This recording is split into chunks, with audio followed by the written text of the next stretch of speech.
and their families are celebrating tonight. The U.S. Supreme Court has struck down the Defense of Marriage Act. As Christina Hager shows us, the ruling affects everybody, even Massachusetts couples who've been able to marry for years. Tom and Daryl Hopkins had a lot of paperwork to do, filing for all the marriage benefits they finally hope to get since today's decision from the U.S. Supreme Court striking the Defense of Marriage Act we know as DOMA. In a 5-4 ruling, Justice Anthony Kennedy said under DOMA, same-sex marriage couples have their lives burdened by reason of government decree in visible and public ways. Effective today, all the federal protections that are available to married couples in Massachusetts will be available to all married couples in Massachusetts and forever forward. Attorney General Martha Coakley was part of the lawsuit that led to this. She filed a friend of the court brief supporting the challenge. The highest court has declared what we've always known to be true. There should be no second-tier or second-class marriages. Now the Lloyds hope to be buried together in a veterans cemetery, something the federal government had tried to not allow, and a slew of other possible benefits. Joint filing of taxes, spousal benefits from the Veterans Administration for disability. Well, Governor Patrick and Mayor Benito both came out in support of today's decision, but not everyone is happy. The Catholic bishops of Massachusetts put out a statement saying the church continues to stand for the traditional definition of marriage, an institution which unites one man and one woman. I'm Christina Hager, WBZ News. Right now, here's your WBZ AccuWeather forecast. Issues with thunderstorms again this evening, with the biggest problem, the very heavy rain and the cloud to ground lightning. The biggest cell that we have right now down the South Shore, Situate to Marshfield, right over Hummerock Beach. There's a lot of lightning down in this area with some very heavy rain. Route 3 going down towards the Cape Cod Canal. Issues driving there, almost very bad visibility because of the heavy rain, and the water will be filling up on the roadways too. I want to take you up to Boston because we have some cells that are beginning to pop up north and west of the city, and they're drifting into the city. Got some rain on the west side of the city here in Alston, right outside the studio right now, and these are headed right downtown, right down Route 2, so they stretch all the way back through Lexington and Arlington and Belmont, getting hit hard, and now on the other side of 128 to Lincoln over to Concord, seeing some heavy rain, and the same can be set up on the North Shore, Marblehead, Swampscott. You're seeing some heavy rain as well. This is all going to continue for the next couple of hours, and then it'll dissipate after sunset.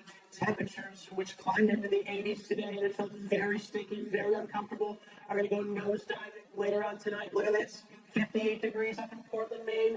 This air is going to come funneling down the coastline in the wake of these storms, and we won't see 80 degrees in a lot of towns tomorrow. Tough time getting to 70, in fact. Storms end with areas of fog forming, lows in the mid-60s. Tomorrow morning, it's cloudy. It's foggy and a lot cooler, too. Big clammy feel to the air, 68 the temperature when you head out. Not warming much. The range will be about 70 at the coast for an afternoon high to about 80 well inland in Worcester County. Showers and storms will be dotting the radar again tomorrow afternoon. Some could be on the strong side, especially out west, where we get into some sunshine in the western half of the state. Friday, a warm front comes through. More sunshine that day, therefore the better risk for strong to severe thunderstorms. Extremely muggy air setting up shop in southern New England. And with this front very close to us, that means a lot of heavy downpours in the forecast as we go through Friday, Saturday, and Sunday. That's why the National Weather Service has issued a flash flood watch Thursday afternoon through Friday, and it may have to get extended into the weekend. What we're concerned with are these smaller creeks and streams, and the larger rivers too are pretty swollen for all the rain in June. And of course, street flooding, temporary, but it'll be an issue. Keep an eye on the radar these next several days. AccuWeather 7-day forecast. 75, much cooler tomorrow. The heat wave is over. 80 on Friday with humid and storms. Saturday and Sunday, soaking showers and thunderstorms could kind of bubble up at any point during the day, so it'll be tough making those weekend plans. I'll have an update on that weekend forecast for you tonight at 11 o'clock. Hope to see you then, guys. Back to you. All right, Todd, thanks. We police were investigating Aaron Hernandez, but to say that it was shocking when we found out these were first-degree murder charges is an understatement. You know, if he is found guilty, it's hard to believe somebody would be that stupid. Yeah, Jack, you know, and he's 23 years old, and he handed all this money all of a sudden, and all, he just did not change his friends, and such as life. Well, Aaron Hernandez is no longer an Illinois Patriot. He was arrested this morning, and the Patriots released him less than 2 hours later. Patriots had big plans for Hernandez. Well, not anymore. What a difference 8 years makes. Oh, last August, Patriots gave Hernandez a 5-year, $40 million contract extension with the intention of making him one of the focal points of the offense. Now they released him because of this murder investigation. In his 3-year career, Hernandez had 175 catches for 1,956 yards and 18 touchdowns, helping the team make it to the Super Bowl in 2011. So with Hernandez gone, here are the tight ends currently on the Patriots roster. Braun coming off multiple surgeries. Daniel Fells and Michael Umanawinui, who played here last year. Jake Ballard, who missed all last year after knee surgery, and rookie free agents Brandon Ford and Zach Sudfield. Well, Doc Rivers was introduced to the Los Angeles media today as the new head coach of the Clippers. Doc said he was ready to give up on making the move because the process was taking too long. But Danny Ainge was the one that pushed it through. I called Danny and said, listen, I'm staying, I'm coming back, I'm coaching, that's what I am, and let's move forward. Then 2 hours later, he told me, no, you're not staying. I didn't keep going. And at the Garden today, the ice is gone, and the Bruins cleaned out their lockers. Yama Yager, and Dolfo and interference were all told they won't be brought back next season. I think we're something like that, we're quite prepared, for it. It doesn't make it any easier, I think, obviously, with the team that we've had the last few years, I mean, I've been around the sport long enough to know that, 6 straight years of playoffs, and to do it with a bunch of guys that, count on, and, with the coach that to work with, for as long as we've had, it's been an absolute blessing. You gotta continue playing on in the NHL.